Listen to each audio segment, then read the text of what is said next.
Hey guys, what's up? Back to the video. So in this video, I'm gonna be going to watch Avatar for the first time. So that's right, I have never seen Avatar. I'm excited to see if it actually lives up to the hype. And the reason I'm going to theaters to watch is because, of course, it is re-released in front of Avatar Way of Water coming out this December. Not only am I watching it in IMAX, but I'm also watching it in 3D. And this is my first time watching a movie in 3D in like 10 years. The main reason I'm excited to go watch is to see if it actually lives up to all the hype, because I've heard a lot of great things. Of course, it's had legendary impacts on the movie industry, but I've also heard the substance of the movie isn't as good as people used to say. So again, I'm very excited to finally watch this movie. And before we head to the theater, if you guys are new in here, make sure to subscribe by notifications if you enjoy all of my movie and TV show reviews, reactions, and breakdowns. Both wasting more time, let's get into it.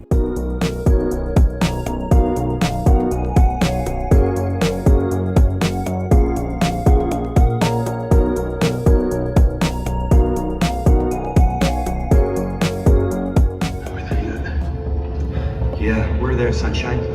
What's wrong with this picture? Grace Augustine is a legend. I came like this you. I feel the wind, I turn very strong. I beg so hard. This movie is beautiful.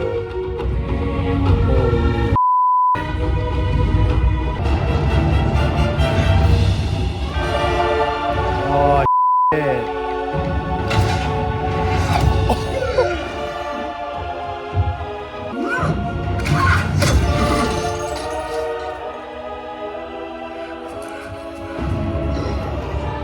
I'm not gonna lie, that was really good. That was fire. All right, guys, so I just got out of the movie. I'm gonna get in the car and give you guys my full thoughts, but I like that a lot more than I thought I would. All right, so I'm in the car now, just got out of the movie. I really liked it. I went in knowing that the story doesn't really hold up. The visuals still hold up a good amount. There's some things that do look like video game cutscenes, but that's just gonna happen when you have a movie that has this much CG, so many full CG shots, but it still looks phenomenal overall. Honestly, I don't even know what more I can say about the technical aspects of this movie that hasn't already been said, but in general, I liked every technical aspect of it. The score especially was something I was not expecting to be this great. It was so grand and it really encapsulated the world, which I really like. And also the sound design was just as great. The story is basic, and I went in knowing that, so I didn't go in having super high expectations for the story. And I think that the visuals were up to the level that people were saying, and the story was just as average as everyone was saying, but that's not necessarily a bad thing, because I thought where this movie flourished in terms of the story was the pacing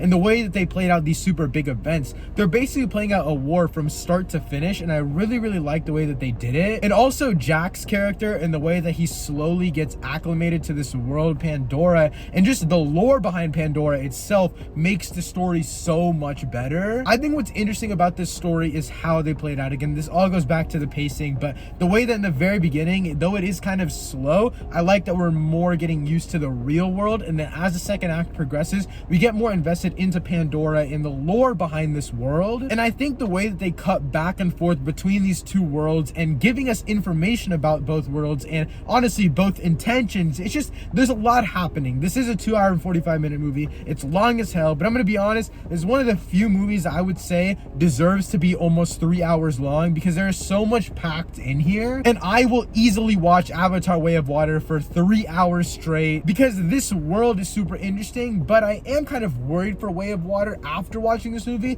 just because I don't know how much lore they can just stuff down our throats. I think what makes this movie worth the 3 hours is the fact that we're learning about this brand new world. But if Avatar Way of Water ends up being around 3 hours, I don't really know how much we're actually going to be invested in this world compared to how much we are already. I don't think they can really give me more intrigue into the world unless they just make up a bunch of BS lore. And that's one worry I have about Way of Water, but that has to wait till December. But for now, I really like this movie. I'm so happy that I waited till this re-release to check it out. I wanted to watch it a while ago, but then I realized they're doing the re-release, and watching it in IMAX 3D was a phenomenal choice by me. Like I mentioned earlier in this video, I haven't seen a movie in 3D in over 10 years, and this was the perfect way to come back to it. I'm definitely watching Way of Water in 3D, and I think I'm going to start checking out more movies in 3D if they're showing it, because I really liked it. Maybe it's just this movie because it was all fully at IMAX and stuff like that, but I really liked it, and I'm going to open more up to 3D again because I thought it was really well done in this movie. I know a lot of you have already seen Avatar, so let me know in the comments down below if you think it still holds up today. Since I just watched Avatar, I will be covering Way of Water in December. So if you guys enjoy my movie and TV show reviews, reactions, and breakdowns, make sure to subscribe and notifications on so you don't miss any time of new video or go live. Thanks so much for watching. I'll see you next time. Peace.